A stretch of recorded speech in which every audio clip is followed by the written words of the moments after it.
Hello, friends. Am I audible?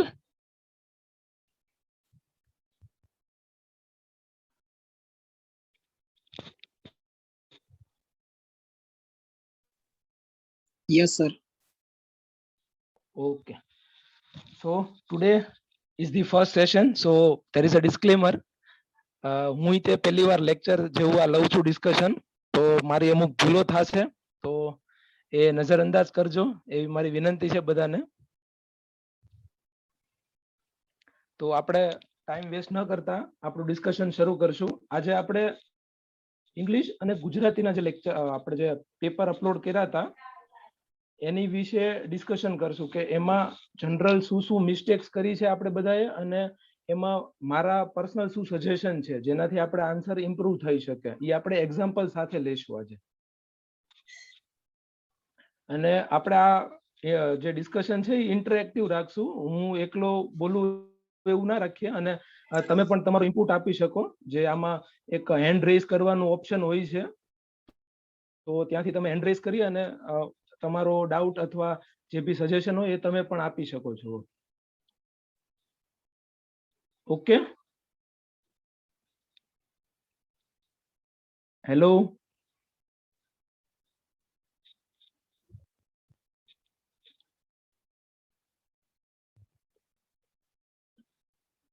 સંભળાય છે બધાને?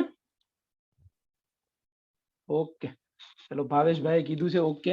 સો આપણે આપણું સેશન સ્ટાર્ટ કરીએ. સૌથી પહેલા ગુજરાતી અને ઇંગ્લિશના પેપરમાં જોઈએ તો એમાં એસેની વાત કરીએ. એસેમાં સ્પેસિફિક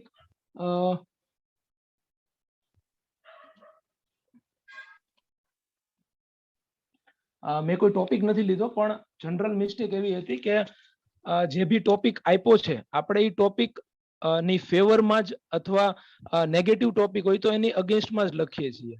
તો એવું ન કરતા આપણે કોઈ પણ ટોપિક હોય છે તો એને અગેન્સ્ટ અને ફોર બંને લખવું જોવે, અને જે બી આપણું કન્ક્લુઝન હોય એની માટે આપણે સ્ટ્રોંગ આર્ગ્યુમેન્ટ્સ આપવાની છે. હવે એ આર્ગ્યુમેન્ટ્સ આપણે કઈ રીતે આપી શકશું? કાં તો આપણે ફેક્ટ આપીએ, એક્ઝામ્પલ આપીએ, અથવા કોઈ કેસ સ્ટડીનો જિક્ર એસએમએસ માં કરીએ, સોરી એસએમાં કરીએ. તો સૌથી પહેલો પોઈન્ટ એવો હતો કે ગો વિથ ધ ફ્લો.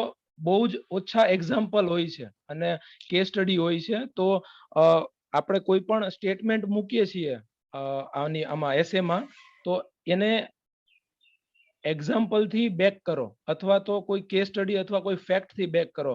લેંગ્વેજના પેપરમાં જોઈએ તો આપણી પાસે ટાઈમ અને સ્પેસ બંને ઓછી હોય છે. તો હું એવું સજેસ્ટ કરીશ કે આપણે એમાં એક્ઝામ્પલ આપીએ, શોર્ટ એક્ઝામ્પલ, અને નાના નાના ફેક્ટ્સ એની માટે પહેલેથી તૈયાર કરી રાખીએ.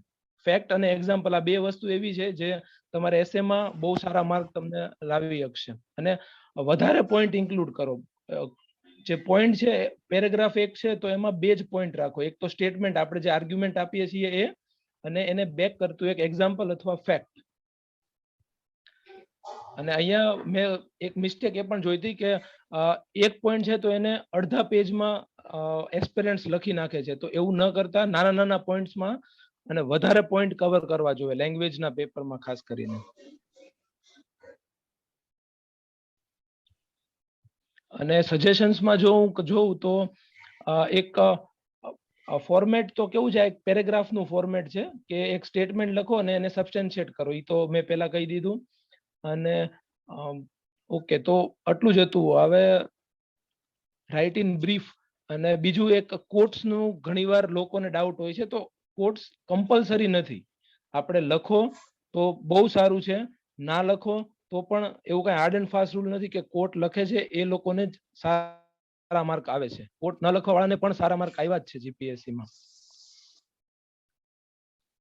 એસે પછી આપણે વિચાર વિસ્તાર તરફ જઈએ.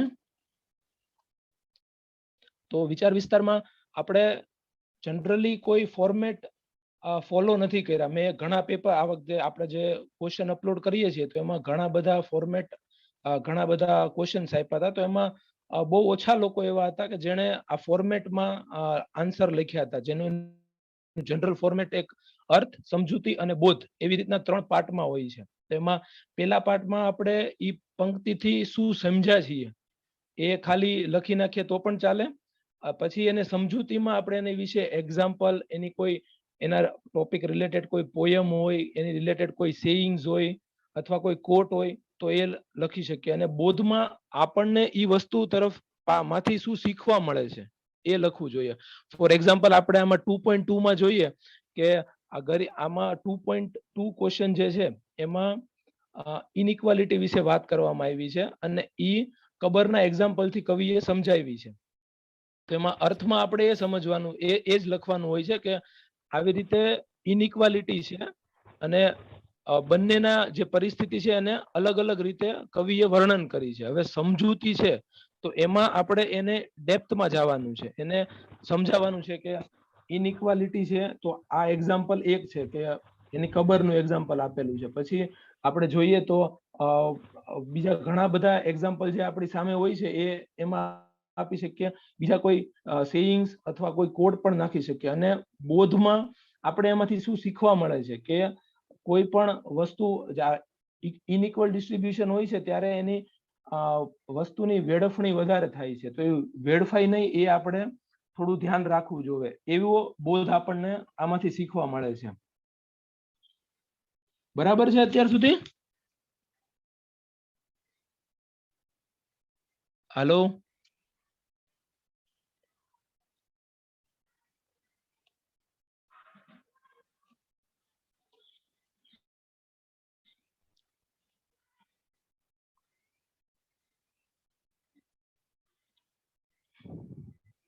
ઓકે. તો નેક્સ્ટ સ્લાઇડ ઉપર જઈએ આપણે.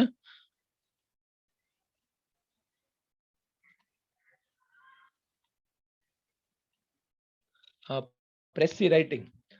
પ્રેસી રાઇટિંગમાં જનરલી એવું જોવા મળે છે કે આપણે ક્વેશ્ચનની જે લેંગ્વેજ અને ક્વેશ્ચનના વર્ડિંગ્સ હોય છે એ જ યુઝ કરી અને એને 1/3 કરી દેતા હોય છે. વચ્ચેના અમુક સેન્ટેન્સ કાઢી નાખીએ અને અમુક વસ્તુ જે નકામી હોય છે, ફોર એક્ઝામ્પલ કોઈનું એક્ઝામ્પલ આપ્યું હોય છે અથવા કોઈની ઈતે સંદર્ભથી બીજી કોઈ વાત કરી હોય તો એ વાત કાપી નાખીએ. એવી રીતે કરીને આપણે જનરલી લખી નાખતા હોઈએ છીએ પ્રેસી. પણ મારું પર્સનલ સજેશન એવું છે કે પ્રેસીમાં એટલીસ્ટ 3 વાર ક્વેશ્ચનને વાંચવો જોઈએ. મને ખ્યાલ છે કે ટાઈમ ઓછો હોય છે અને ટાઈમ ન હોવાના કારણે ઘણી બધી તકલીફો થાય છે. તો પ્રેસીમાં છતાં પણ ટાઈમ કાઢી અને 3 વાર એનો ક્વેશ્ચન વાંચો. 3 વાર તમે વાંચશો એટલે એ ક્વેશ્ચનમાં શું કહેવા માંગે છે એ તમને ટોટલી સમજાઈ જશે. અને એ જ તમને જે સમજાણું છે એ જ ક્વેશ્ચનને ફરીવાર વાંચ્યા વગર તમે લખી નાખજો, એટલે તમને સારા એવા માર્ક આવશે એવી મને ખાતરી છે. પછી પ્રેસીમાં ટાઇટલ અને નંબર ઓફ વર્ડ્સ નું ઘણા લોકો પૂછતા હોય છે. તો એમાં ટાઇટલમાં હું એવું કહેવા માંગીશ કે ટાઇટલ એની ઉપર અથવા નીચે લખવું જોઈએ. ક્વેશ્ચનમાં પૂછ્યું હોય તો કમ્પલસરી લખવું જ જોઈએ, પણ ના પૂછવું હોય તો પણ આપણે લખી નાખવું જોઈએ. એના કોઈ માર્ક એ લોકો વધારે આપતા અથવા કાપતા નથી, પણ લખી નાખવું જોઈએ. અને વર્ડ, નંબર ઓફ વર્ડ્સ છે એ કમ્પલસરી નથી, એ ના લખીએ તો પણ ચાલે. અને ટાઈમ ઓછો હોય છે ગુજરાતીના પેપરમાં એટલે ના લખવા જોઈએ, કેમ કે ગણવામાં ને એમાં બધામાં આપણે ટાઈમ વેડફીએ એની કરતા બીજા ક્વેશ્ચનમાં ટાઈમ જવો જોઈએ.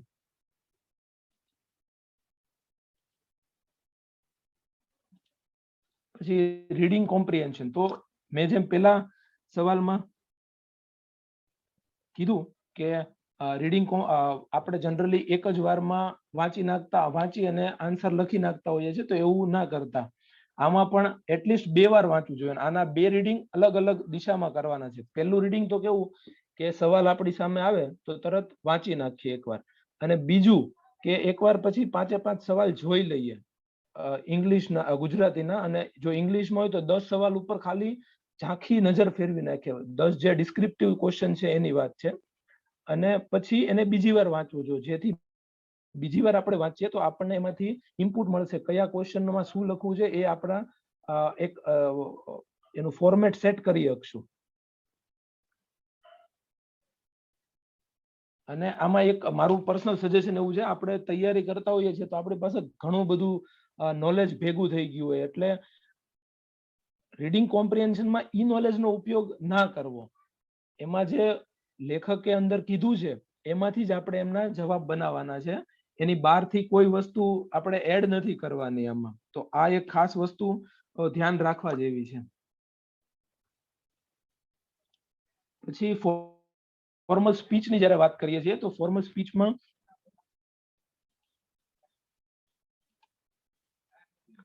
સ્પીચમાં કેવું હોય છે કે મેં ઘણા આન્સર વાંચ્યા ને, તો એમાં આપણે એકબીજાને પત્ર વ્યવહાર અથવા રાઇટિંગ થી સમજાવતા હોઈએ છીએ, એ રીતે લખાઈ જાય છે. જોકે આપણું ફોર્મેટ રાઇટિંગમાં છે એટલે ઘણી વાર આવી જવું સ્વાભાવિક છે, પણ એ ટાળવાનું ટ્રાય કરવાની.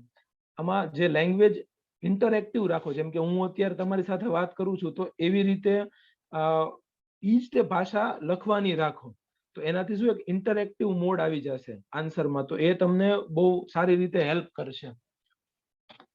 એ સિવાય હું એવું સજેસ્ટ કરીશ કે મહાનુભાવો જેમ કે આપણા પ્રધાનમંત્રી શ્રી, રાજ્યપાલ શ્રી અથવા રાષ્ટ્રપતિ શ્રીના કોઈ સ્પીચીસ સાંભળો. પીઆઈબી ઉપર એમની સ્પીચીસ ગુજરાતી અને ઇંગ્લિશ બંને ભાષામાં અવેલેબલ છે, તો એ વાંચી લ્યો. એ વાંચશો એટલે તમને ખ્યાલ આવશે કે એડ્રેસ કઈ રીતે કરવા છે, કઈ રીતે એ કોઈ મુદ્દો લાવે છે અને એનું સમાધાન કઈ રીતે આપે છે. ફોર એક્ઝામ્પલ, આ જે આપણે નીચે ક્વેશ્ચન જોઈ રહ્યા છીએ, હજીરા ઘોઘા રોપેક સેવાનું પ્રારંભ વખતે મુખ્યમંત્રીશ્રીનું આપણે ઔપચારિક ભાષણ તૈયાર કરવાનું હતું. તો આમાં પેલા આપણે એના બધાને સંબોધન કરવાનું છે. સંબોધન કરી અને અત્યારની પરિસ્થિતિના શું લૂપહોલ્સ છે અથવા શું ઇશ્યુઝ આવે છે અત્યારની પરિસ્થિતિમાં, એને વર્ણન કરવાનું છે. ફોર એક્ઝામ્પલ, સુરત અને ઘોઘાની જોઈએ તો બાય રોડ 500 થી 700 કિલોમીટર, 500 થી 600 કિલોમીટરનું એનું ડિસ્ટન્સ છે, તો ટ્રાવેલિંગ ટાઈમ વધી જાય છે, પ્લસ પેટ્રોલનો ખર્ચ, ટ્રાન્સપોર્ટેશનનો ખર્ચ, પોલ્યુશન, આવા બધા ઇશ્યુઝ અત્યારે આવે છે અને એ ચીપ નથી, બહુ કોસ્ટલી થાય છે ટ્રાન્સપોર્ટેશન. તો આના સોલ્યુશનમાં ગવર્મેન્ટે આ આખી જે આયોજન કર્યું છે, તો એવી રીતે આપણે એને ફોર્મ્યુલેટ કરવાનું છે. પહેલા એના ઇશ્યુઝ દેખાડવાના છે, પછી એવું કહેવાનું કે આ ઇશ્યુઝને પહોંચી વળવા માટે સરકારશ્રીએ આ આયોજન કર્યું છે. તો એના ભાગરૂપે હજીરા ઘોઘા રોરો ફેરીની શરૂઆત થશે. એના શું ફાયદા છે, એના શું પ્રાવધાન છે, એમાં શું કરવામાં આવશે એ લખવાનું. એનાથી ફાયદા છે એ 2-3 ફાયદા લખી અને તમારી સ્પીચને છે એ સમાપ્ત કરી શકો છો. પ્રેસ રિલીઝની જો આપણે વાત કરીએ તો એમાં પણ મેં જેમ સ્પીચમાં કીધું એમાં જનરલ રાઇટિંગ તરીકે આપણે લખતા હોઈએ છીએ, પણ ગુજરાતી અને ઇંગ્લિશ એ લેંગ્વેજના પેપર હોવાથી એમાં આપણે કઈ રીતે લખીએ છીએ, લેંગ્વેજનું એક જે રાઇટિંગનું ફોર્મેશન છે એનું બહુ મહત્વ હોય છે. ફોર એક્ઝામ્પલ, મેં કીધું તમને કે સ્પીચમાં ઇન્ટરેક્ટિવ સ્પીચ હોય તો એ વધારે તમને સારું રહે. અને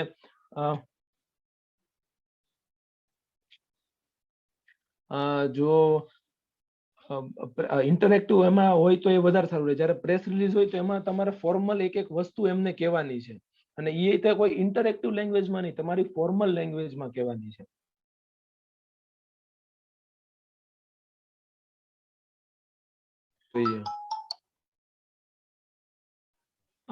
તો જોવા જઈએ તો એનું જે ફોર્મેટ છે એ નેક્સ્ટ સ્લાઇડમાં આવશે, અને લેંગ્વેજ ફોર્મલ હોવી જોઈએ, અને એના ફેક્ટ્સ અને બેનિફિટ્સ. આમાં ફેક્ટ્સ તમારે વધુમાં વધુ તમારી પાસે જેટલા ફેક્ટ્સ હોય એટલા ફેક્ટ્સ નાખવાની ટ્રાય કરવાની છે. ફોર એક્ઝામ્પલ, આમાં આપણે એક સવાલ હતો કે 44 શ્રમ કાયદાઓનું 4 નવા કોડમાં રૂપાંતરિત કર્યું છે, તો એની માટે સરકારે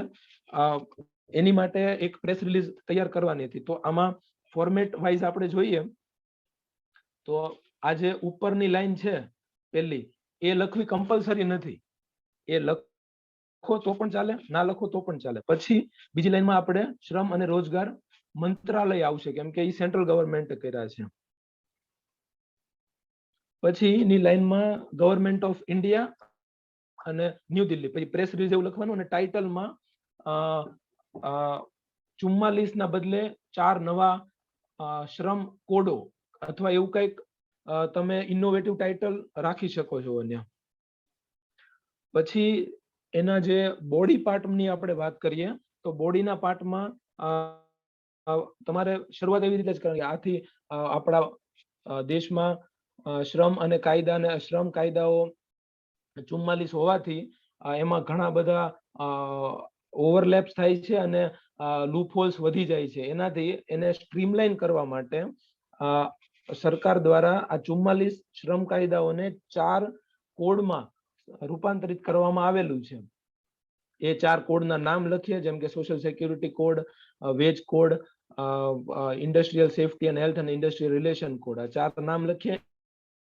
એના મુખ્ય પ્રાવધાન છે એની વિશે લખીએ થોડું, અને એના ફાયદા લખીએ. ફાયદા લખી અને આપણે જે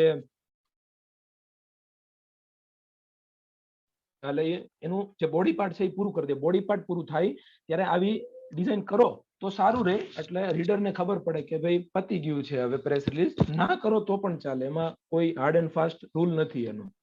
પછી જે આ એનું એન્ડની ફોર્મેટ છે એ ઘણા લોકો અહીંયા લખતા હોય છે, આનું ઘણી વસ્તુ ઘણા લોકો આ બાજુ પણ લખતા હોય છે. બે ફોર્મેટ સાચા જ છે, પણ જનરલી હું આ ફોર્મેટ રાખું છું અને મારા માર્ક કપાણા નથી એક કોઈ જગ્યાએ, એટલા માટે આ ફોર્મેટમાં હું એમ માનું છું કે આ ફોર્મેટ સાચું છે. બીજી વસ્તુ કે આ નોંધ છે sent to PIB for wide publicity અથવા પીઆઈબી અને તથા તંત્રીઓને બહોળી પ્રસિદ્ધિ માટે સાદર રવાના. એ લખવું હોય તો લખી શકાય છે, લખો તો સારું. જનરલી આપણે ફોર્મેટ બનાવવાનું હોય છે, એટલે આવું લખવું જોઈએ. તો શું કે જે અધિકારીઓ છે, નીચેના અધિકારીઓ જે આની ઇમ્પ્લિમેન્ટેશન કરશે, જે આને પ્રસિદ્ધ કરશે, એ લોકોને પણ મોકલી શકે. હવે પછી આપણે આવીએ લેટર ઉપર. તો લેટરમાં જનરલી એવું હોય છે કે આપણે એક અધિકારી કોઈ પણ હોય છે તો એ આખા દિવસના 10 થી 15 લેટર એના જવાબો કરવાનો હોય અથવા વાંચવાના હોય છે. તો કોઈને પણ યાદ ના હોય કે મેં 5 દિવસ પહેલા કયો લેટર લખ્યો હતો, તો એને એક બેકગ્રાઉન્ડ આપી દેવું જોઈએ, એવું મારું પર્સનલ માનવું છે. પછી આપણે જયારે એમને સજેશન આપીએ છીએ કોઈ પણ વસ્તુના અથવા કોઈ પણ વસ્તુ ઉપર આપણો અભિપ્રાય માંગ્યો છે, તો આપણો સોર્સ શું છે એની પાછળ, આ કન્ક્લુઝન, આ સજેશનની પાછળ આપણો સોર્સ શું છે એ જનરલી નથી લખતા હોતા. અને આપણા જે પોઈન્ટ છે એ આપણે બહુ ટૂંકમાં લખી નાખીએ છીએ, વિગતવાર પોઈન્ટ્સ નથી લખતા. મેઇન બોડીની પાર્ટ સજેશનની વાત છે અહીંયા.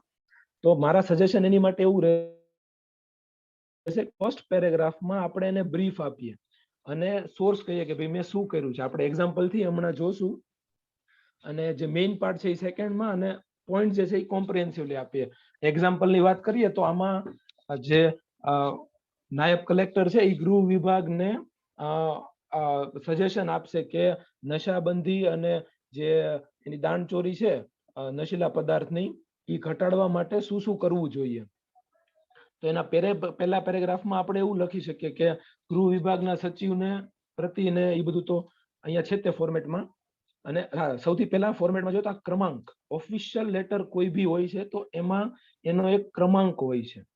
તો એ ક્રમાંક તમારે લખવો જરૂરી બની જાય છે. આપણે ફોર્મલ લેટર લખતા હોઈએ છીએ ત્યારે તો એકદમ મને કમ્પલસરી લાગે છે. પછી પ્રતિ અને આ બધું તો જનરલ છે તે. પછી વિષય અને સંદર્ભ જનરલી નથી લખતા. સંદર્ભમાં આપણે એવું લખવાનું કે તમારો જે 5 દિવસ પહેલાનો પત્ર લખ્યો હતો, જેમાં સચિવશ્રીએ આપણી પાસેથી સજેશન માંગ્યા હતા, એ પત્રનો ઉલ્લેખ કરવાનો સંદર્ભમાં. પછી માનનીય શ્રી કરી અને આવી રીતે શરૂ કરવાનું. આ સવિનય જણાવવાનું કે આપના ઉક્ત સંદર્ભિત પત્રથી આપ અમારી પાસે જે સબ્જેક્ટ માંગ્યું છે એ સબ્જેક્ટ વિશે નો અભિપ્રાય માંગવામાં આવેલ છે, જે અન્વયે અમો દ્વારા સ્થળ તપાસ અને વિવિધ NGO ના પરામર્શમાં રહી નીચે મુજબના સૂચનો રજૂ કરવામાં આવે છે. એમ કરી અને પછી સૂચનો લખવાના. સૂચનો થોડા વિગતવાર લખવાના, જેનાથી કોમ્પ્રિહેન્સિવ એક આન્સર આપણો છે એ ખ્યાલ આવી શકે. પછી બિડાણ છે તો બિડાણ આ બાજુ લખવાનું, અહીંયા 1 2 3 જે બિડાણ હોય તો, નહીતર એને છોડી શકીએ છીએ. અને પછી અહીંયા આપનો વિશ્વાસુ સહી અબક તમારું નામ અહીંયા કાઉન્સમાં લખવાનું છે, તમારો હોદ્દો અને શહેર. લેટર પછી આપણે આવીએ ચર્ચા પત્રમાં. તો ચર્ચા પત્રમાં જનરલી મેં એવું જોયું છે કે આપણે માત્ર જે ક્વેશ્ચનમાં કીધેલું હોય છે એ જ એડ્રેસ કરતા હોઈએ છીએ. અને બહુ ઓછા લોકો એવા હોય છે કે જે ફેક્ટ્સ અને ફિગર્સ આપી અને પોતાની આર્ગ્યુમેન્ટ રજૂ કરતા હોય છે. અને જો ક્રિટિસિઝમ કીધું હોય તો માત્ર ક્રિટિસિઝમ જ કરીએ છીએ, જો ફાયદા કીધું હોય તો માત્ર ફાયદા જ કરીએ છીએ, અને બંને પૂછ્યું હોય તો બંને જ કરીએ છીએ. પણ એનાથી વિશેષ આગળ પણ જવાનું છે. કઈ રીતે જશું એ હું તમને હમણાં આ ક્વેશ્ચનના સંદર્ભમાં કહીશ. આપણે જે એક્ઝામ્પલ લેવાના છે એના સંદર્ભમાં હું હમણાં તમને કહી દઉં. સજેશનમાં એવું છે કે પોઝિટિવ એ આપણાના સંદર્ભમાં જ લઈ લઈએ તો આમાં ફેમ 2 ઇલેક્ટ્રિક વેહિકલ માટે, હાઇબ્રિડ વેહિકલ માટે જે ફેમ 2 ની સ્કીમ લોન્ચ કરવાની છે તેમાં ફાયદા અને ગેરફાયદાની આપણે દલીલો કરવાની છે ચર્ચાપત્રમાં. તો એમાં જે ફોર્મેટની વાત કરીએ તો જનરલ તો ચર્ચાપત્રનું ફોર્મેટ, લેટરનું ફોર્મેટ જ રહી છે. હવે એમાં બે રીતે ફોર્મેટ હોય છે. એક તો લેટરમાં જ આપણે આનો ઇન્ક્લુડ કરી લઈએ ચર્ચાપત્રનું, અથવા તો લેટરમાં ઇન્ક્લુડ ન કરતા એને બિડાણ સ્વરૂપે આપણે દેખાડીએ અને લેટર પતી જાય પછી આપણે લખતા હોઈએ છીએ. તો બેય ફોર્મેટ સાચા જ છે. એમાં ટોપિક ઉપર ખાલી ટોપિક લખી નાખવાનો રહે છે, અને જ્યારે ચર્ચાપત્ર પતે તો એમાં અહીંયા મેં જે રીતે લખ્યું છે તારીખ રાઈટ સાઈડ લખવી અને જગ્યા, સ્થળ, તમારા શહેરનું નામ અથવા ખાલી શહેર કરીને કાઉન્સમાં એ લેફ્ટ સાઈડ લખવાની હોય છે બિડાણમાં જ્યારે એટેચ કરતા હોઈએ છીએ ત્યારે. હવે આ એક્ઝામ્પલની વાત કરીએ તો એક્ઝામ્પલમાં ફેમ વિશે આપણે લખવાનું છે ફાયદા અને ગેરફાયદા. તો આમાં ફાયદા અને ગેરફાયદા લખવાનું છે. જો તમને ખાલી ગેરફાયદા જ પૂછ્યા હોય છે કે નેગેટિવ જ પૂછ્યું હોય છે તોય તમારે એક બે લાઈનમાં બહુ બ્રીફમાં એના ફાયદા દેખાડવાના કે ભાઈ આ એના સારા પાર્ટ પણ છે, પણ આના ઇમ્પ્લિકેશન આવા થશે. હવે ફાયદા અને ગેરફાયદા લખવાના છે અને એની અંગેની દલીલો કીધું છે, તો એના ઇમ્પ્લિકેશન શું થશે. ફોર એક્ઝામ્પલ ફેમ સ્કીમ છે તો એનાથી ઇલેક્ટ્રિક વેહિકલ નો વ્યાપ વધશે, તો એનો એક ફાયદો છે. તો એનો ઇમ્પ્લિકેશન શું થશે કે જે ટ્રાન્સપોર્ટેશન છે એ સસ્તું થશે, પર્યાવરણને અનુકૂળ રહેશે.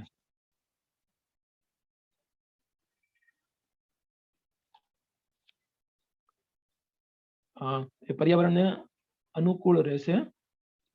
પછી એના ગેરફાયદા જો આપણે જોઈએ તો એની ઇનિશિયલ કોસ્ટ છે એ બહુ વધારે હોય છે. તો ઘણા જે પછાત વર્ગના લોકો, ઇન ધ સેન્સ કે ઇકોનોમિકલી વીકર સેક્શન હોય છે તો એ લોકો અફોર્ડ ના કરી શકે આ વસ્તુ. તો એનો ઇમ્પ્લિકેશન શું થશે કે અમુક વર્ગ સુધી જ આની પહોંચ થશે એમ. તો એવી રીતે એના ઇમ્પ્લિકેશન પણ લખવાના છે. અહીંયા મેં જે રીતે કીધું કે ઇમ્પ્લિકેશન લખવાના છે અને એની આર્ગ્યુમેન્ટ આપવાની છે.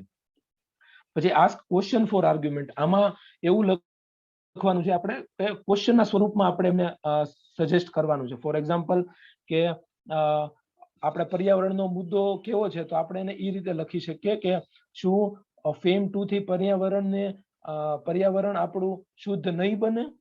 આનો જવાબ શું છે કે ઓબ્વિયસલી આપણું પર્યાવરણ શુદ્ધ બનશે, નોન પોલ્યુશન નહીં થાય. તો એવી રીતે આપણે સવાલ એના લખી શકીએ. અને કોઈ પણ આપણે જનરલી જે ચર્ચાપત્રમાં ક્રિટિસિઝમ આપતા જોઈએ છીએ તો એનું વે ફોરવર્ડ લખી નાખવું કે આને આપણે કઈ રીતે પહોંચી શકશું. આના આપણે સજેશન આપી દેવાના કે કઈ રીતે આને આપણે સારી રીતે પહોંચી શકશું. પછી જ્યારે વિઝ્યુઅલની વાત કરીએ તો વિઝ્યુઅલમાં આપણે જનરલી જે આપણને આપ્યું છે પિક્ચર, તો એના સ્ટેટમેન્ટ સ્વરૂપમાં આપણે લખી નાખતા હોઈએ છીએ. તો એવું કરવામાં ઘણીવાર ઘણા પોઈન્ટ છે એ મિસ થઈ જાય છે અને એનાલિસિસ થતું નથી. તો મારું સજેશન એવું છે કે એને 3 કેટેગરીમાં આપણે વહેંચી શકીએ છીએ.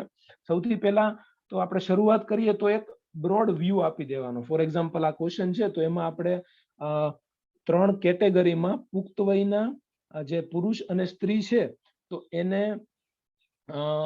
કેવી રીતે એનો આહાર હોવો જોઈએ એની વિશે આપણે આ રિપોર્ટમાં ચર્ચા કરશું એવું લખી અને પછી શરૂ કરવું જોઈએ. તો એમાં એક એક કેટેગરી લેવાની. પછી પુખ્ત વયના પુરુષ જો બેઠાડું જીવન હોય તો એને અનાજની આટલી જરૂર છે, એને સૌથી ઓછી જરૂર શું છે, સૌથી વધારે જરૂર શેની છે, એવી રીતે એનું એનાલિસિસ કરવાનું. પછી બેઠાડું જીવન વાળા છે તો એની સૌથી વધુ જરૂરિયાત શું છે, ભારે કાર્ય વાળા હોય તો એની સૌથી વધુ જરૂરિયાત શું છે, એની સૌથી ઓછી જરૂરિયાત શું છે. એવી રીતે ઓછું વધુ, સૌથી વધુ, સૌથી ઓછું, આ વસ્તુ જરૂરી છે. અને આ બધી વસ્તુ આપણે પ્રોબેબલ રીઝન થી આપવાની છે.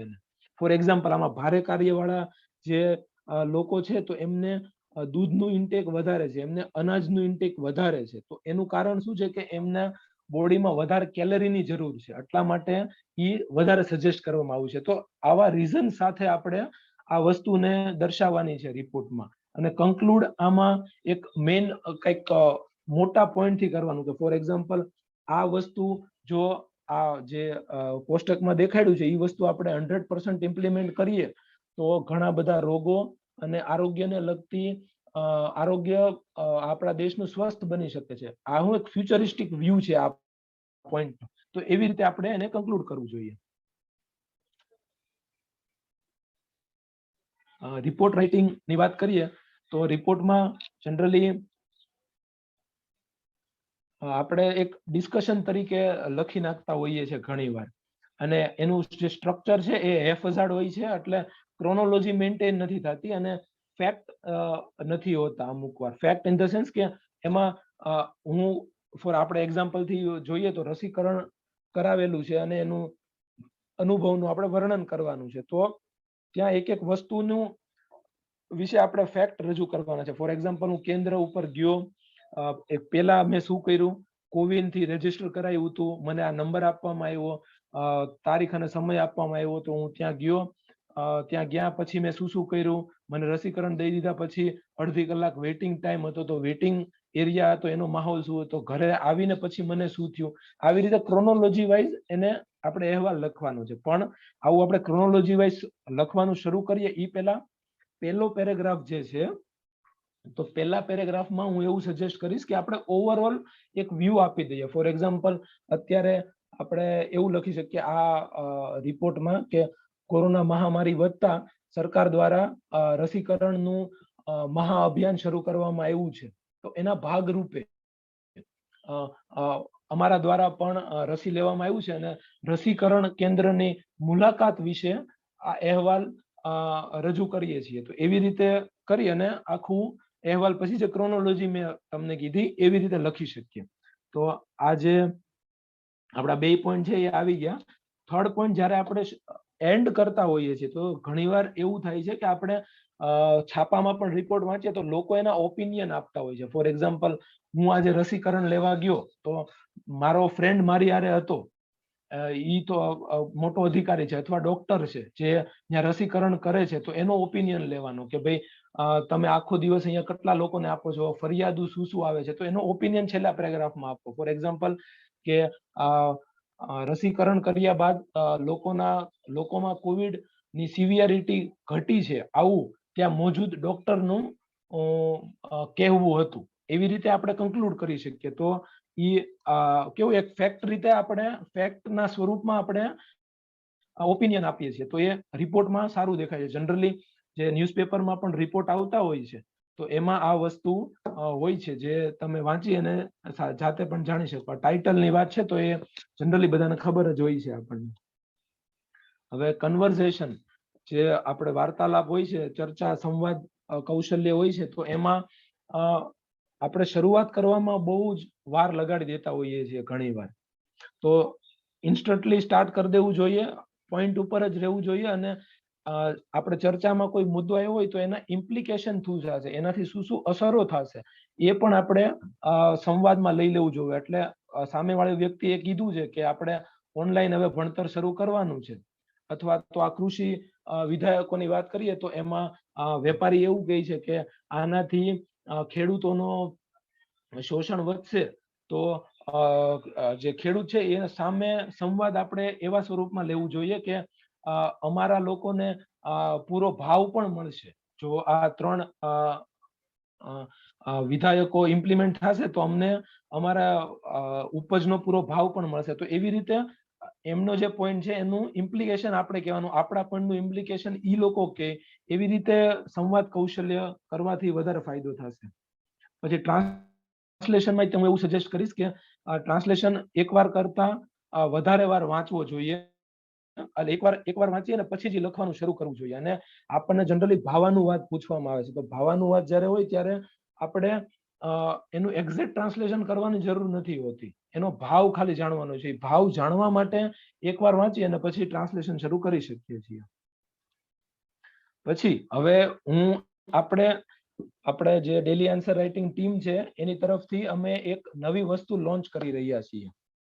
તો આ નવી વસ્તુમાં એવું છે કે આપણે જે 5 પેજની પીડીએફ પણ 5 ક્વેશ્ચનની પીડીએફ દરરોજ અપલોડ કરીએ છીએ અને ક્વેશ્ચન એ અલગ અલગ અપલોડ કરીએ છીએ. પણ અત્યાર સુધી જે ચેકિંગ છે, રિવ્યુ આપવાનું કામ છે, એ હેફઝાર્ડ મેનરમાં થતું હતું.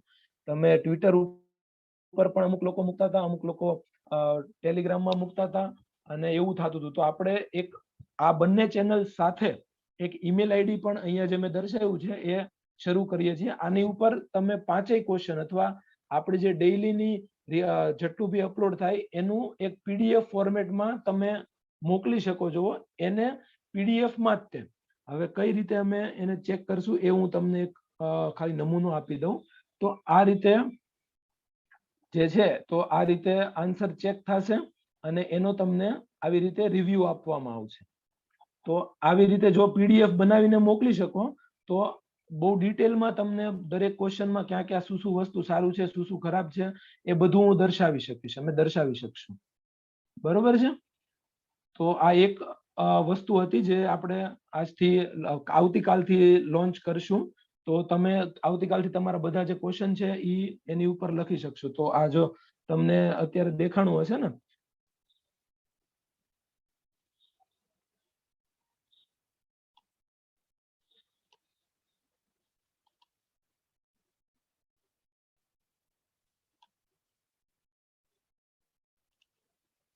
હાલો, હા, આ જે પેપર આપને દેખાય છે, તો આ પેપર અમે હવે આવી રીતે ચકાસણી કરશું એની.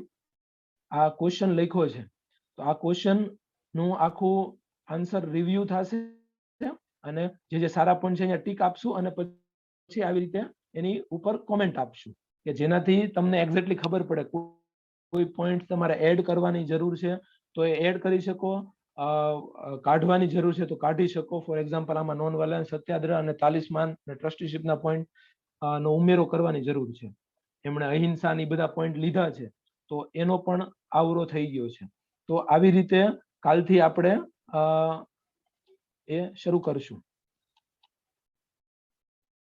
એ સિવાય આપણે હવે આ જે આવતો સેશન હશે આપણો ડિસ્કશનનો, આપણે આવતા સેશનમાં આવતા 2 સેશનમાં આ વસ્તુ કરશું. એક તો જે જીએસ ના ક્વેશ્ચન છે તો એના ડાયરેક્ટિવ વર્ડ્સ હોય છે. For example examine, analyse, criticise, critically analyse, enumerate, illustrate. તો આવા બધા શબ્દોનો મતલબ શું થાય, આ શબ્દોને લઈ અને તમારા આન્સરમાં શું શું વસ્તુ આવવી જોવે એની વિશે આપણે મોસ્ટ પ્રોબેબલી આવતા શનિવારે આ જ ટાઈમે મળશું. અને રવિવારે જીએસ 1 ના જે આપણે આ બુધવાર સુધીમાં 3 ફૂલ લેન્થ પેપર કમ્પ્લીટ થશે એ જીએસ 1 ના પેપર વિશે આપણે રિવ્યુ કરશું. ઓકે, તો આ આજનું સેશન હતું ફ્રેન્ડ્સ. હવે તમે અમને આ 3 જગ્યાએ ફોલો કરી શકો છો. હું મારી રિક્વેસ્ટ છે કે તમે વધુમાં વધુ આને લાઈક અને શેર કરો, સબસ્ક્રાઇબ કરો. અને હવે તમારો કોઈ પણ ડાઉટ હોય આ સેશનને લઈને અથવા આન્સર રાઇટિંગ ને ઇન જનરલ કોઈ પણ ડાઉટ હોય તો એ મને તમે પૂછી શકો છો, એનો આપણે જવાબ આપશું. તમે બાય ઓડિયો અથવા બાય ચેટ એનું પૂછી શકો છો. હા, આ પીપીટી આપણે શેર કરી દેશું, જે આપણી ટેલિગ્રામની ચેનલ છે એની ઉપર શેર કરી દેશું. હા, શ્રદ્ધાબેન પ્લીઝ બોલો.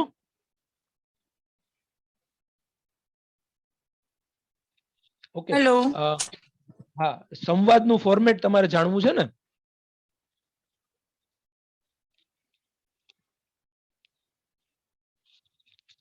સંવાદનું ફોર્મેટની જો આપણે વાત કરીએ તો સંવાદના ફોર્મેટમાં સૌથી પહેલા તો આપણે અહીંયા જે શરૂ કર્યું હતું તો એક વેપારી અને ખેડૂત વચ્ચે હતું. તો આપણે જનરલી 2 જણ મળતા હોય એ રીતે આગતા સ્વાગતા કરવાની અને એ પણ 3-4 ડાયલોગમાં એ વસ્તુ પૂરી થઈ જવી જોઈએ અને પછી એને શરૂ કરી દેવાનું. ફોર એક્ઝામ્પલ એક્ઝેક્ટ હવે કઈ રીતે લખવું એમાં તો નામ અને પછી એક કોલમ પાડી દેવાનું અને પછી બધું એનો સંવાદ લખવાના હોય છે. તો જે આપણે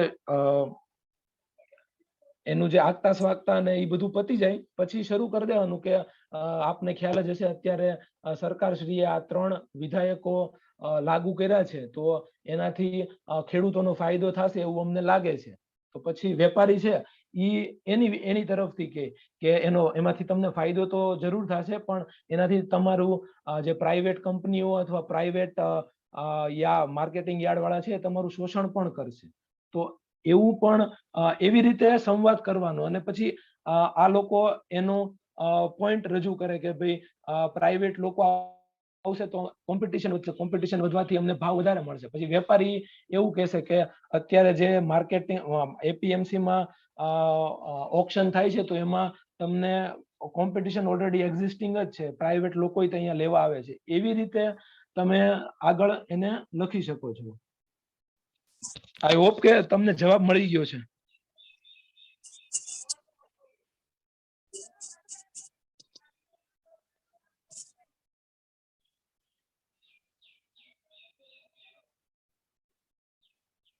મારું નહીં, બીજાનું.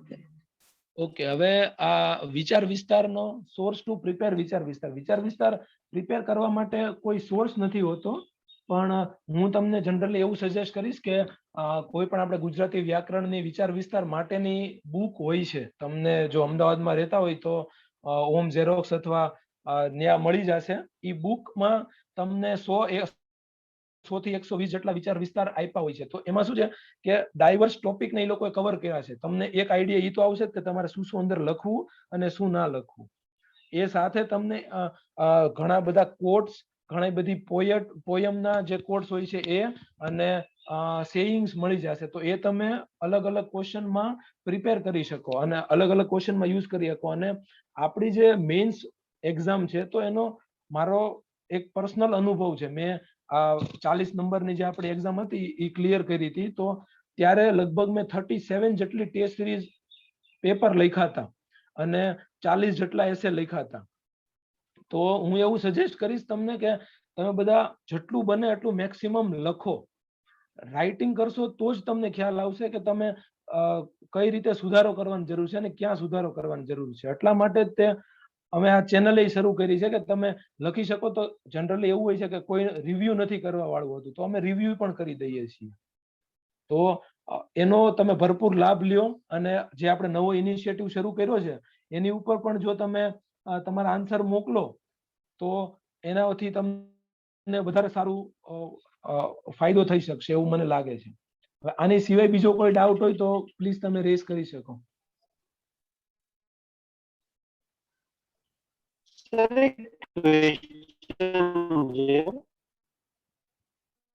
સોરી, આપનો અવાજ નથી આવતો. ચેટ બોક્સમાં લખશો પ્લીઝ. હેલો. હેલો. હાજી. Yes sir. હા.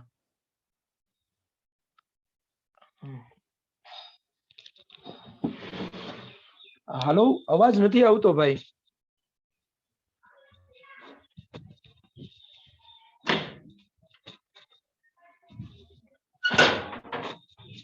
હાલો. હાલો.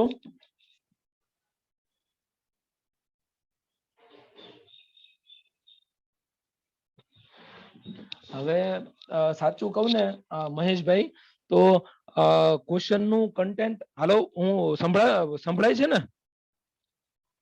યસ સર, સંભળાય છે. ઓકે. હવે કન્ટેન્ટ તો કેવું છે કે જે ટોપર હશે ને એના આન્સર તમે જોશો ને તો એમની પાસે 100% કન્ટેન્ટ તો નહીં જ હોય, પણ આન્સર રાઇટિંગ પ્રેક્ટિસ થી આપણે ક્વેશ્ચન ને હેન્ડલ કરતા શીખવાનું છે.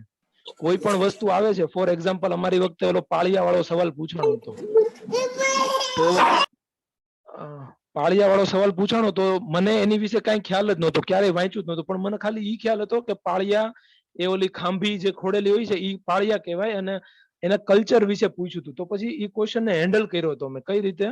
તો આપણા કલ્ચરના મુદ્દાઓ કયા કયા છે, ફોર એક્ઝામ્પલ ખાવાનું છે, રિચ્યુઅલ્સ છે, પહેરવેશ છે, પછી ત્યાં જઈએ તો એની વિધિઓ છે, એ બધું. તો એને મેં પાળિયા સાથે કમ્પેર કર્યા હતા. તો આનાથી મને એને 1.5 માર્ક આપ્યો હતો. તો આવી રીતે ક્વેશ્ચન ને હેન્ડલ કરતા શીખવાનું છે. આમાં શું છે, બધા ક્વેશ્ચન નું 100% તો કોઈને ખ્યાલ ના હોય, એટલે એ ગભરાઈને ક્વેશ્ચન ના લખવો એ જ તે જનરલી કેવું છે કે આપણી ભૂલ થાય છે એમ. એટલે ક્વેશ્ચન લખવાના ભલે ખોટા લખાય, ખોટા લખશું તો ક્યારેક સાચા થશે. અને આપણા ગુજરાતમાં જનરલી જ્યારે આપણે જોઈએ તો આ વસ્તુ લોકો એસ્પિરન્ટ્સ નથી લખતા, એટલા માટે આ ઇનિશિયેટિવ અમે શરૂ કર્યું છે. બીજો કોઈ સવાલ હોય તો પ્લીઝ.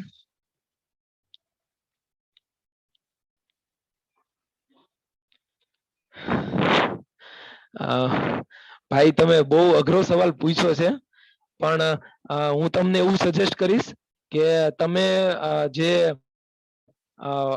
આપણે ઈમેલ આઈડી આપ્યું છે, ઈમેલ આઈડી ઉપર રોજ લખી, અને નહીં તો એક કામ કરો, અત્યારે તમે છે ને ડેઈલી આપણે જે આન્સર રાઇટિંગ કરીએ છીએ, આ કે કરીને કોઈ છે, એમના ક્વેશ્ચનનો આન્સર આપું છું.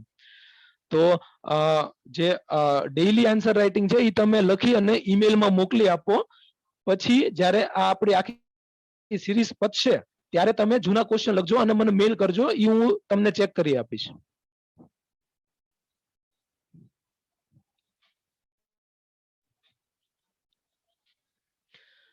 બ્રેઇનસ્ટોર્મિંગ કરવા માટે તમે જ્યારે આન્સર લખો છો ત્યારે ઓટોમેટિક તમે જેમ આન્સર રાઇટિંગ સ્કિલ વધારતા રહેશો એમ તમારું બ્રેઇનસ્ટોર્મિંગ ઓટોમેટિક થતું જશે. તમે જે બી વાંચ્યું હશે એ તમને ઓટોમેટિક યાદ આવશે, પણ એની માટે તમારે પ્રેક્ટિસ કરવી પડશે. Answer writing practice is the key to everything in mains. તમારે બ્રેઇનસ્ટોર્મિંગ ની જરૂર છે તો તમે આન્સર લખો. આન્સર તમે ક્વેશ્ચન વાંચો, 2, 10, 20 સેકન્ડ એની વિશે વિચારો, એટલે તમે નવા વિચારો આવશે, અને એને પછી કઈ રીતે લખવું એ તમે આન્સર રાઇટિંગ કરતા શીખી જશો. હું એવું સજેસ્ટ કરીશ કે તમે એક્સક્લુઝિવલી કોઈ બ્રેઇનસ્ટોર્મિંગ નું સેશન ના કરો. તમે આન્સર રાઇટિંગ ની સાથે જ એને ઇન્કલ્કેટ કરો, તમારી પ્રેક્ટિસમાં ઇન્કલ્કેટ કરો, કેમ કે એક્ઝામમાં આપણને આવું કોઈ સેશન નહીં કરવા દે બ્રેઇનસ્ટોર્મિંગ કરવાનું. ત્યાં તમારે ક્વેશ્ચન આવ્યો, ઇન્સ્ટન્ટલી આન્સર આપવાનો છે, અને ટાઈમ તો કેવો હોય છે એ તો આપણને બધાને ખ્યાલ જ છે. તો મને લાગે છે શીતલબેનને આ જવાબ મળી ગયો હશે. એસેના કન્ટેન્ટ માટે ભાવેશભાઈ આપણે જનરલી આપણું જે પ્રવૃત્તિ, આપણે જે ડેઈલી રીડિંગ છે, ફોર એક્ઝામ્પલ એનસીઆરટી છે, પછી ન્યૂઝપેપર છે, પછી કરંટ અફેરના કોઈ ઇશ્યુઝ છે, એ બધું વાંચે છે, ત્યાંથી જ ભેગું કરવાનું છે. પણ એને પ્રેઝન્ટ કરવાની રીત અલગ છે. ફોર એક્ઝામ્પલ આપણે જયારે 800 શબ્દનો એસે લખીએ છીએ તો ત્યારે આપણે એના 10 થી 12 જેટલા મુદ્દા પાડવા પડશે, ફોર અને અગેન્સ્ટ. 6 મુદ્દા ફોર એક્ઝામ્પલ 2 માં પાડીએ, અને પછી 6 મુદ્દા 4 માં જે લખીએ તો એમાં સ્ટેટમેન્ટ આપવાનું છે, આર્ગ્યુમેન્ટનું, અને પછી એને સબસ્ટેન્શિએટ કરવા માટે તમારે એક્ઝામ્પલ અથવા ફેક્ટ આપવાનો થશે. તો એ એક્ઝામ્પલ અને ફેક્ટ તમારે ભેગા કરવાના છે. તમે કોઈ પણ ટોપર છે, યુપીએસસી ના ટોપર પણ ફોર એક્ઝામ્પલ અનુદીપ ધુરુશેટ્ટી સાહેબે જે એની પીડીએફ અપલોડ કરેલી છે, તો એમાં એમણે બધા ફેક્ટ ભેગા કર્યા હતા, આર્ગ્યુમેન્ટ્સ ભેગી કરી હતી. તો એ રીતે તે ધીરે ધીરે આપણા જે રેગ્યુલર વાંચન છે અને એના રિવિઝન માંથી તે આનું કન્ટેન્ટ ભેગું થઈ જશે.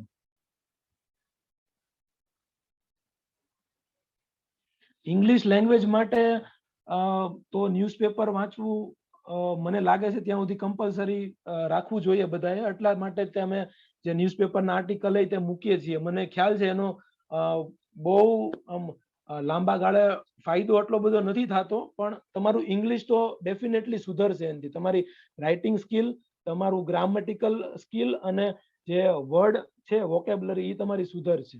એટલે મને લાગે છે ઇંગ્લિશ લેંગ્વેજ માટે ન્યૂઝપેપર રીડિંગ એ બહુ સારો આઈડિયા છે. મારું ગુજરાતી વીક છે, મારે ગુજરાતીમાં 51 જેટલા માર્ક જ આવ્યા હતા આ 40 નંબરમાં. તો મેં 51 લાવવા માટે તે મેં છાપા વાંચવાનું શરૂ કર્યું હતું, અને આર્ટિકલ હું જોઈને લખતો, જેનાથી મારી જોડણી સુધરે અને ગ્રામેટિકલ મિસ્ટેક છે એ સુધરી જાય. તો ઇંગ્લિશ માટે એ કરવું જોઈએ. પછી શીતલબેન એવું પૂછે છે કે સેકન્ડ એઆરસી કરવું જોઈએ બીકોઝ એનું મટીરિયલ ખૂબ લેન્ધી હોય છે, કોઈ સમરી સજેસ્ટ કરી શકો. મને ખ્યાલ તો નથી, પણ મારી પાસે એક સમરી ક્યાંક અવેલેબલ છે, લગભગ મારી પાસે એક સમરી છે, એ મને મળે છે તો હું ચોક્કસ ગ્રુપમાં મૂકી દઈશ. એમાં જે સજેશન છે એના એક સેન્ટેન્સમાં એ લોકોએ આપ્યા છે જે આપણે કન્ક્લુઝનમાં યુઝ કરી શકીએ. મેં હજી સુધી વાંચ્યું નથી, પણ હું ગ્રુપમાં મને મળશે એટલે ચોક્કસ મૂકી દઈશ. ઓકે ફ્રેન્ડ્સ, તો મને લાગે છે કે આપણો સેશન આજે સક્સેસફુલ રહ્યો છે. મારાથી બોલવામાં કઈ ભૂલચૂક થઈ ગઈ હોય તો મને માફ કરજો, અને હું એવી આશા રાખું કે આપણા ગ્રુપને તમે વધારે સજેસ્ટ કરો, શેર કરો અને સબસ્ક્રાઇબ કરો, જેનાથી આપણા બધાનું ફ્યુચર છે એ બ્રાઇટ બની શકે.